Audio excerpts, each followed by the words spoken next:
Est-ce que les passeurs d'âmes ont un autre rôle en dehors de celui de faire passer les âmes défuntes? Alors oui, ils ont aussi un rôle de protection, parce que par exemple, je disais, aller nettoyer les maisons énergétiquement en faisant passer les âmes errantes. Parce que parfois on se dit, il y a des défunts, soit qui appartenaient à notre famille, soit qui étaient là auparavant parce qu'ils vivaient dans la maison, qui sont restés, on va dire, bloqués sur notre univers, comme ça, sur notre plan. Mais il y a aussi parfois des entités négatives, malfaisantes, communément on va dire appelées démons par la plupart des gens, qui peuvent aussi être chez vous, être dans les lieux habités ou non, mais eux sont encore plus nocifs qu'un simple défunt ou en tout cas une âme errante, je dirais. Et donc les passeurs interviennent là aussi pour enlever ces entités de chez les gens. Et alors, comment ça se fait qu'il y ait ces entités, enfin ces démons, on les appelle un petit peu différemment selon les personnes, comment est-ce qu'on peut, entre guillemets, attraper un démon? Alors, attraper un démon, donc, soit il est déjà dans la maison, malheureusement, soit aussi... donc, on peut attraper un démon, on va dire, en ayant une mauvaise hygiène de vie. Donc, je ne parle pas juste de ne pas faire de sport, mais vraiment avoir certaines addictions, car oui, ça abaisse beaucoup notre taux vibratoire et donc on est plus faible et plus enclin à attirer, on va dire, un démon. Mais aussi en étant dans la colère, dans l'injustice, en ressentant tout le temps des mauvaises pensées, en étant triste, c'est là qu'ils peuvent apparaître pour essayer d'améliorer votre vie, si on peut dire comme ça. Et il y a aussi certaines pratiques ésotériques non maîtrisées, que l'on fait par exemple sans protection, que l'on fait pour jouer, pour s'amuser, telles que appeler les esprits, les planches Ouija, le pendule, et même les cartes de tarot, tirer les cartes. Si on ne les fait pas dans des bonnes conditions, lorsqu'on utilise ces supports, on ouvre des portes vers d'autres univers. Et si on vibre pas déjà très haut, qu'on n'a pas l'habitude de le faire, on ouvre vers le bas astral, et donc vers les mauvaises entités. Donc c'est comme ça que oui, on peut avoir un démon après chez soi.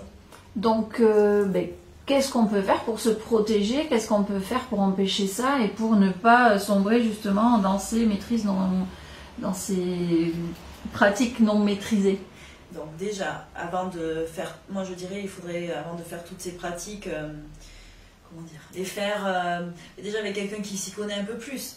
Et puis il y en a certaines que je ne tenterai pas. Par exemple, la planche Ouija, je ne tenterai pas même moi maintenant, parce que je sais que ça c'est quelque chose, il faut vraiment, vraiment très très bien s'y connaître et être un très bon médium, ayant l'habitude de le faire, car on ne sait pas à qui on parle, et c'est vraiment une porte ouverte à se faire posséder, si on peut dire, en tout cas hanter.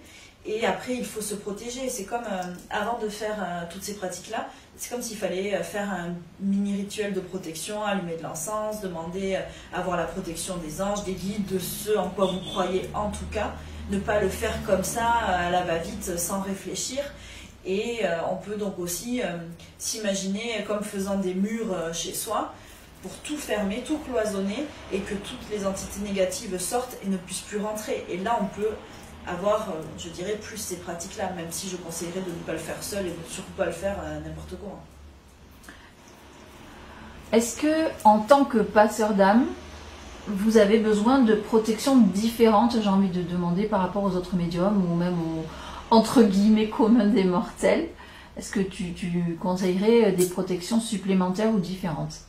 Donc je dirais que chaque passeur doit avoir ses propres protections, qui bien sûr, je pense, sont un peu plus, je dirais plus fortes énergétiquement, car on attire bien sûr les âmes errantes, et ce qui est très fatigant, donc on ne peut pas les permettre de rentrer n'importe quand chez soi, parce que c'est quand même fatigant de les avoir autour de soi, donc je pense qu'il faut des protections par rapport à eux, bien sûr, mais aussi, surtout, des protections face à tout ce qui est entité négative, que l'on peut aussi réveiller, car ils ne veulent pas que les passeurs agissent et fassent passer les autres âmes errantes dans la lumière.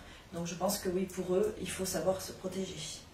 Donc moi je sais que j'ai toujours fait des protections sur les murs, sur les maisons en entier, avec de la lumière, et plus le temps passe et plus je me rends compte en accomplissant ma mission, on va dire, que j'ai besoin de protection de plus en plus forte et maintenant donc je fais toujours mes protections dans la lumière bien sûr, mais j'imagine comme une forteresse. Quand je fais sur les murs, je mets plein de briques, je mets même sur les portes d'entrée une espèce de coffre-fort que je ferme à double tour, car je veux que vraiment aucune entité puissante et très négative bien sûr ne puisse rentrer. Toute amérante, si je leur permets de venir, je leur dis quand venir, elles rentrent, il n'y a pas de souci pour elles. Là je vous parle d'entités malfaisantes réellement. Et heureusement que Michael est là pour m'aider, car c'est, je vous disais, l'archange des passeurs, mais aussi de la protection et surtout contre les entités maléfiques. Donc quand moi je vais faire un nettoyage de maison, je l'appelle, même juste pour une amérante, parce qu'il m'aide à ouvrir le passage vers la lumière et vers l'autre monde, mais je l'appelle aussi pour me protéger au cas où il y aurait des entités maléfiques, et lui m'aide à les repousser.